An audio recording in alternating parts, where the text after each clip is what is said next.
गुरुर्ब्रह्मा गुरुर्विष्णु गुरुर्देवो महेश्वरः गुरुर्साक्षात् परं ब्रह्म तस्मै श्रीगुरुवे नमः।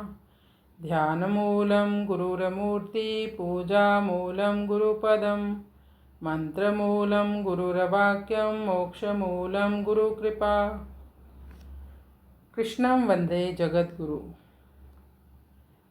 तो अभी हम श्रीमद् भगवद गीता का अध्याय 7 और श्लोक संख्या 22 का पाठ करते हैं। तो चलिए अब हम श्लोक पढ़ते हैं। सतया श्रद्धया युक्तस् तस्याराधनमीहते। सतया श्रद्धया युक्तस् तस्याराधनमीहते। लभते च तथा कामान् मयैव विहितानि तान्। लभते च तथा कामान् मयैव विहितानि तान्। सतया श्रद्धया युक्तस् तस्याराधनमीहते। लभते च तथा कामान् मयैव विहितानि तान्। श्रद्धा से युक्त होकर।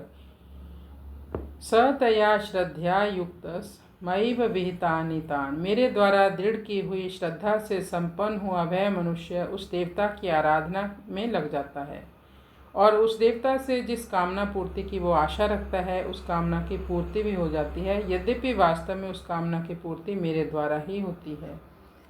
उस श्रद्धा से युक्त होकर वो आराधना करता है देवताओं की, फिर लभते च तथा उसे लाभ भी मिलता है। लेकिन ये जो लाभ और कामनाएं हैं वो सब मेरे द्वारा ही प्रदान की जाती हैं। मैं मूल में हूँ सबके, देवी देवताओं के भी मैं ही साथ हूँ, मैं मूल में उनके हूँ।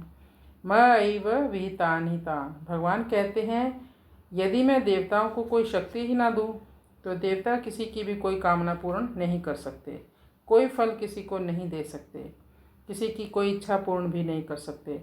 देवता भी भगवान के आश्रित हैं, वो भी स्वतंत्र नहीं है, उनकी कोई अपनी सत्ता नहीं है। इसलिए बुद्धिमान व्यक्ति सीधे ही भगवान की शरण में लग जाता है, ना कि देवताओं की शरण में जाता है। तो हमें भगवान के भजन में ही लगना होगा, भगवान की शरण में। भगवान ने सभी देवताओं को अलग अलग और सीमित अधिकार दे रखे हैं, परंतु भगवान का अधिकार तो असीम है, उसकी कोई सीमा नहीं है। भगवान में यह विशेषता है कि वे किसी पर शासन नहीं करते, किसी को अपना गुलाम नहीं बनाते, किसी को अपना चेला नहीं बनाते या शिष्य नहीं बनाते, बल्कि हर एक को अपना मित्र बनाते हैं। जैसे अर्जुन को भी अपना मित्र बनाया था, अपने समान ही बनाते हैं। जैसे भगवान आनंद स्वरूप है और उसके अपने भक्त को भी वो आनंद देने वाला ही बनाते हैं। जैसे निषाद राज सिद्ध भक्त था, विभीषण साधक था और सुग्रीव विषयी था, पर भगवान श्री राम ने तीनों को ही अपना सखा बनाया।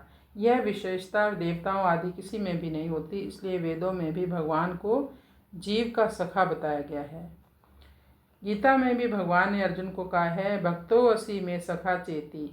भक्तो असि में सखा चेती। यहाँ भगवान ने भक्त को अर्जुन की दृष्टि से कहा है, पर अपनी दृष्टि से सखा कहा है। ममैवांशो जीवलोके, इन पदों में भी भगवान ने जीव को साक्षात अपना स्वरूप बताया। यह मेरा ही अंश है, ऐसा कहने का तात्पर्य है कि इसमें प्रकृति का अंश बिल्कुल भी नहीं है। ये जैसा मैं हूँ वैसा ही जीव है, लेकिन जीव इस माया जगत में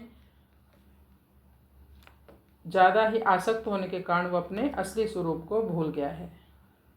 तो हमें हमेशा भगवान की शरणागति ही लेनी होगी।